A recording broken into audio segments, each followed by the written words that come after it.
പവിത്രത്തിൻ്റെ ഇന്നത്തെ എപ്പിസോഡിലേക്ക് എല്ലാവർക്കും സ്വാഗതം. അങ്ങനെ മുത്തശ്ശിനോട് സംസാരിക്കുന്നു നമ്മുടെ വിക്രമിൻ്റെ അച്ഛമ്മ. ഇങ്ങനെയൊന്നും വിചാരിച്ചതല്ല, അകത്തൊക്കെ കയറി സംസ്കരിക്കണം എന്നൊക്കെ വിചാരിച്ചതാണ്. ഞാൻ നിങ്ങളെ വീട്ടിലേക്കും വരണമെന്ന് വിചാരിച്ചിട്ടുണ്ടായിരുന്നു, ഒന്നും നടന്നില്ല. ഇനി അടുത്ത തവണയാവട്ടെ. എന്തായാലും ഇതിപ്പോൾ വണ്ടിയൊക്കെ ഏൽപ്പിച്ച് പോകാൻ തീരുമാനിച്ചതല്ലേ. ചിലപ്പോൾ അതൊന്നും കുഴപ്പമില്ല അമ്മിണിയമ്മേ, നിങ്ങൾ പോയിട്ട് വാ. നല്ലൊരു മുഹൂർത്തത്തിന് എനിക്കും സാക്ഷ്യം വഹിക്കാൻ പറ്റിയല്ലോ എന്ന് പറയും. അപ്പോൾ വേദയും പറയുന്നുണ്ട്, അച്ഛമ്മയുടെ ആഗ്രഹം എന്ന് പറഞ്ഞാൽ പറയാ മനസ്സിലായി, അതൊന്നും മോള് കാര്യമാക്കണ്ട എന്ന് പറയും. പിന്നീട് വീട്ടിലത്തെ കാര്യങ്ങൾ പറയും. അപ്പം ശങ്കരന് മാത്രം ചെറിയൊരു വിഷമമുള്ളൂ. പത്മത്തിന് കുഴപ്പമൊന്നുമില്ല എന്ന് പറഞ്ഞപ്പോൾ കുട്ടികൾ പെട്ടെന്ന് എടുത്ത തീരുമാനം പെട്ടെന്നൊന്നല്ലല്ലോ, അവർ പ്രേമിച്ചതല്ലേ എന്നൊക്കെ പറയുമ്പോൾ എല്ലാവരും ഇങ്ങനെ ഞെട്ടി നിൽക്കുന്നുണ്ട്. വിനായകനും നന്ദിനി പരസ്പരം കാണണോണ്ടൊക്കെ കാണിക്കുന്നുണ്ട്. അതൊന്നും നോക്കണ്ട, ബാ വീടാ വിനായക, നിങ്ങളെല്ലാവരും വണ്ടിയിൽ കയറടാ എന്ന് അച്ഛമ്മ പറയും. അങ്ങനെ അവരെല്ലാവരും കൂടി വണ്ടിയിൽ കയറും. അങ്ങനെ അച്ഛമ്മയും അതുപോലെ തന്നെ മുത്തശ്ശിയും കൂടി കഴിഞ്ഞിട്ട് ഒരു സെൽഫിയൊക്കെ എടുത്ത് യാത്ര പറഞ്ഞ് പിരിയാണ്. പിന്നെ വണ്ടി കയറിയിട്ട്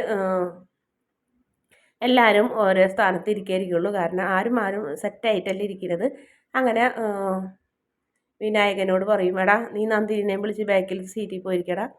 ശ്രീജോട് വേദന എടുത്തിരിക്കുന്ന ശ്രീജോട് അച്ഛമ്മ പറയും, വേദന താലി കെട്ടിക്കൊണ്ടത് നീയാണോടി ശ്രീജ എന്ന് ചോദിക്കും. അല്ല അച്ഛമ്മേ, എന്നാ നീ വിശ്വത്തിൻ്റെ അടുത്ത് പോയിരിക്കും, എന്നിട്ട് വെട്ടുപോത്തെ നീ ഇവിടെ വന്നിരിക്കടാ എന്ന് പറയും നമ്മുടെ വിക്രുവിനോട്.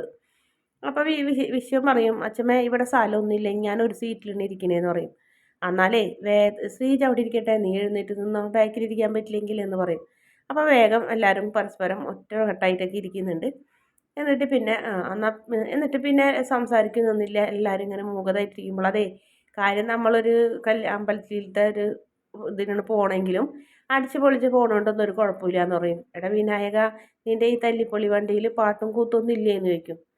അപ്പോൾ ആ ഡ്രൈവറെ വിളിച്ച് പറയും, എടാ ഒരു പാട്ടിടറ എന്ന് വിനായകൻ പറയും. ശരി, പാട്ട് ഞാൻ വയ്ക്കാം, കൂത്തച്ചമ്മ കളിക്കണം എന്ന് പറയും. അത് ഞാനേറ്റു, നീ പാട്ട് വയ്ക്കടാന്ന് പറയും. എന്നിട്ട് നല്ലൊരു പാട്ട് വയ്ക്കും. അപ്പോൾ എല്ലാവരോടും ഡാൻസ് കളിക്കാൻ പറയും. നന്ദിനി കളിക്കടി എന്ന് പറഞ്ഞപ്പോൾ തന്നെ നന്ദിനി വേഗം കളിക്കും. നന്ദിനിയും വിനായകനും കളിക്കും. വിശ്വവും ശ്രീജയും ഒക്കെ എഴുന്നേൽക്കും. വേദനോട് എഴുന്നേൽക്കാൻ പറയും, വേദ എഴുന്നേൽക്കും. വെട്ടുപോത്തിനോട് എഴുന്നേൽക്കാൻ പറയും, അങ്ങനെ വെട്ടുപോത്തും എഴുന്നേൽക്കും. എല്ലാവരും കൂടി കളിക്കിന്. അപ്പോൾ വിശ്വം അങ്ങനെ നമ്മുടെ സുധാകരനോട് പറയുന്നു, സുധാകര, നിൻ്റെ മനസ്സിപ്പോഴും ആ ഹെഡ് മാഷ് തന്നെയാണടാ, നീ ഇപ്പോഴും ചൂരലായിട്ട് നടക്കണം, അതൊക്കെ വിട്ട് കളഞ്ഞായിട്ട് നീ ഈ പിള്ളേരെ കൂടെ ഒന്ന് ആസ്വദിക്കടാ എന്നൊക്കെ പറയും. അങ്ങനെ കമലാമ്മയും ഡാൻസ് കളിക്കും സീറ്റിലിരുന്നു കൊണ്ട് തന്നെ. അപ്പോൾ പതുക്കനെ നമ്മുടെ സുധാകരൻ ഇങ്ങനെ കൈ കൊണ്ട് സീറ്റിൽ ഇങ്ങനെ താളം പിടിക്കുന്നുണ്ട്. മനസ്സുകൊണ്ട് അയാൾ അതൊക്കെ സന്തോഷിക്കുന്നുണ്ട്, പക്ഷെ പുറത്ത് കാണിക്കുന്നില്ല എന്നുള്ളൂ. അങ്ങനെ ആ പാട്ടൊക്കെ കഴിയും പറയും, ഇനി ഞാനൊരു പ്രണയ കഥ പറയാമെന്ന് പറയും. അപ്പം അത് ആരുടെ കഥയെന്ന് പറയുന്ന ആൾക്കാർക്ക് ഈ ഒരു മോതിരം സമ്മാനമായി തരാമെന്ന് പറയും, സ്വർണ്ണ മോതിരം.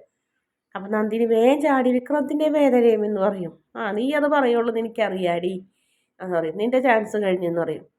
അപ്പം അച്ഛമ്മരാണോ എന്ന് ചോദിക്കും ശ്രീജ. ഓ, ഞാനൊക്കെ കല്യാണത്തിന് ശേഷമാണ് പ്രണയിച്ചെന്ന് പറയും. അപ്പം ശ്രീജയുടെ ചാൻസും പോയി. അപ്പം പെട്ടെന്ന് തന്നെ വേദ ചോദിക്കുന്ന, അച്ഛൻ്റെ അമ്മയാണോ എന്ന് ചോദിക്കും. കറക്റ്റ്, നീയാണ് പറഞ്ഞത്, സത്യമാണെന്ന് പറയും. നിനക്ക് ബുദ്ധിയുണ്ട്, എന്നാ മോതിരം എന്ന് പറഞ്ഞ് മോതിരം കൊടുക്കും. അതോടുകൂടി നന്ദിനിക്ക് ആകെ ദേഷ്യാവും. എൻ്റെ മനുഷ്യ, അച്ഛനും അമ്മയോടുള്ള ബഹുമാനം കൊണ്ടല്ലേ നിങ്ങൾക്ക് അറിഞ്ഞ കാര്യം അറിയാത്തതുപോലെ നടിച്ചത്. ഇപ്പം എന്തായി, ഒരു പവൻ്റെ മോതിരം അവൾ കൊണ്ടുപോയില്ല, അല്ലെങ്കിലും നിങ്ങളെ കൊണ്ട് ഒന്നിനും കൊള്ളില്ല എന്ന് പറഞ്ഞ് നല്ല മുട്ടൻ ഇടി ഉണ്ടാക്കുന്നുണ്ട് അവിടെ. അപ്പോൾ സുധാകരൻ പറയുന്നുണ്ട്, ഈ അമ്മയ്ക്ക് എന്തിൻ്റെ ഇനിയൊന്നും മിണ്ടാണ്ടിരിക്കാൻ പറഞ്ഞത്. അപ്പം അമ്മേ വേണ്ട അമ്മ മിണ്ടാണ്ടിരിക്കുമെന്ന് പറയും. അപ്പം മൈക്കിലൂടെയാണ് ഇതൊക്കെ പറയുന്നത്, വിളിച്ചിട്ട് മുത്തശ്ശി അച്ഛമ്മ. അപ്പം പറയും, നീയൊന്നും മിണ്ടാണ്ടിക്ക്, അതിനെന്താ കുഴപ്പം, ഞാൻ പറയൂന്ന് പറയും. എന്നാ അമ്മ നിനക്ക് നാണക്കേടുണ്ടോയെന്ന് ചോദിക്കും. നാണല്ല അമ്മേ, നാണക്കേടെന്ന് പറയും.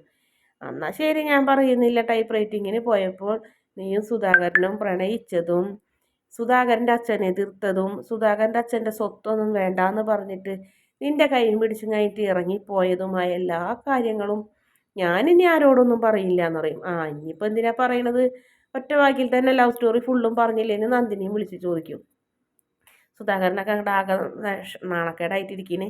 എന്തൊരു കാര്യത്തിൽ എനിക്ക് ഇപ്പോഴും അഭിമാനമുണ്ട്, എൻ്റെ മോൻ അന്ന് അച്ഛൻ്റെ സ്വത്തുക്കളൊന്നും വേണ്ട എന്ന് അന്ന് പറഞ്ഞതാണ്.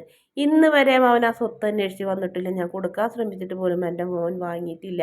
അതുകൊണ്ട് തന്നെ ഞാൻ എൻ്റെ ഭർത്താവിനോട് അഭിമാനത്തോടെ പറഞ്ഞിട്ടുണ്ട്, എൻ്റെ മോൻ നല്ല അഭിമാനിന്ന്. ഇന്നും എനിക്ക് ആ അഭിമാനം എൻ്റെ മോനെക്കുറിച്ചുണ്ട്. പക്ഷെ എൻ്റെ പേരക്കുട്ടികൾ അങ്ങനത്തവരല്ല, മൂന്നാളും അങ്ങനത്തെ അല്ല. അതിൽ ഇത്തിരിയും കൂടെ വിക്രമിനുണ്ടെന്നാണ് എനിക്ക് തോന്നുന്നത്. അല്ലാടെ വെട്ടുപോത്തേന്ന് ചോദിക്കുമ്പോൾ അതേ അച്ഛമ്മയെന്ന് പറയും. അങ്ങനെ വേണം അച്ഛൻ്റെ പാതയിലൂടെ നീയും സഞ്ചരിക്കണം എന്നൊക്കെ പറയും.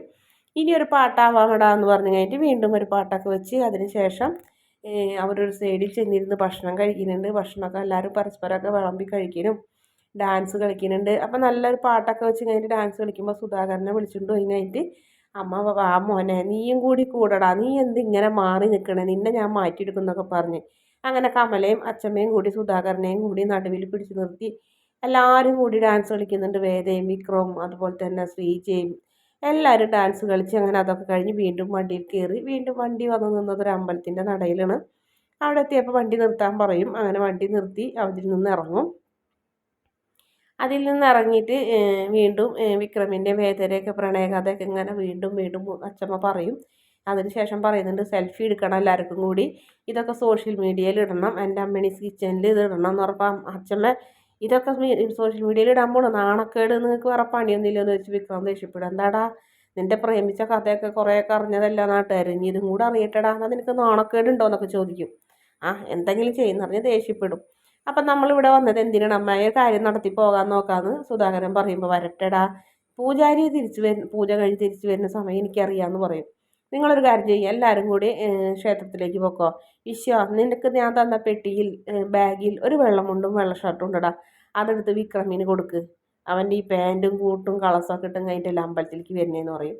അങ്ങനെ അവരെല്ലാവരും കൂടെ തിരുമേനി എഴുതിക്ക് ചെല്ലും. അങ്ങനെ പ്രാർത്ഥിച്ച് എല്ലാവരും നിൽക്കുന്ന സമയത്ത് അമ്മിണിയമ്മ ചെക്കൻ എവിടെയെന്ന് ചോദിക്കും.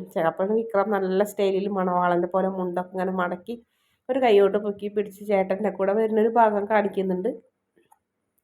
അതിനുശേഷം താലികെട്ട കാണാൻ പറ്റിയില്ല തിരുമേനി, മാലയിടുന്ന ചടങ്ങെങ്കിലും ഭംഗിയായി കാണട്ടെ, കണ്ണ് നിറച്ച് എനിക്ക് കാണണം എന്ന് പറയും. അങ്ങനെ പൂജാരി രണ്ടുപേരോട് കയറി വരാൻ പറയും. എന്നിട്ട് പ്രസാദം കയ്യിൽ കൊടുക്കും. വേദയുടെ കയ്യിൽ ആദ്യം മുന്യാഹം കൊടുക്കും. എന്നിട്ട് വേദ വിക്രമിന് ചന്ദനം തൊട്ട് കൊടുക്കും, വിക്രം വേദയ്ക്കും തൊട്ട് കൊടുക്കും. അതൊക്കെ ഓരോരുത്തർ പറഞ്ഞതനുസരിച്ച് ചെയ്യുന്നത്. എന്നാൽ പിന്നെ ഇനി മാല ചാർത്തിക്കോളൂ എന്ന് പറഞ്ഞ് രണ്ടുപേരും മാല എടുക്കും. അങ്ങനെ വേദ വിക്രമിൻ്റെ കഴുത്തിലേക്ക് മാല ഇട്ട് കൊടുക്കാൻ പോകുമ്പോൾ മുത്തശ്ശി വരട്ടെ എന്ന് പറയുന്നതോടെയാണ് ഇന്നത്തെ എപ്പിസോഡിൻ്റെ അവസാന ഭാഗം. വീഡിയോ ഇഷ്ടപ്പെടുകയാണെങ്കിൽ ഈ ചാനൽ ഒന്ന് സബ്സ്ക്രൈബ് ചെയ്ത് സപ്പോർട്ട് ചെയ്യണേ.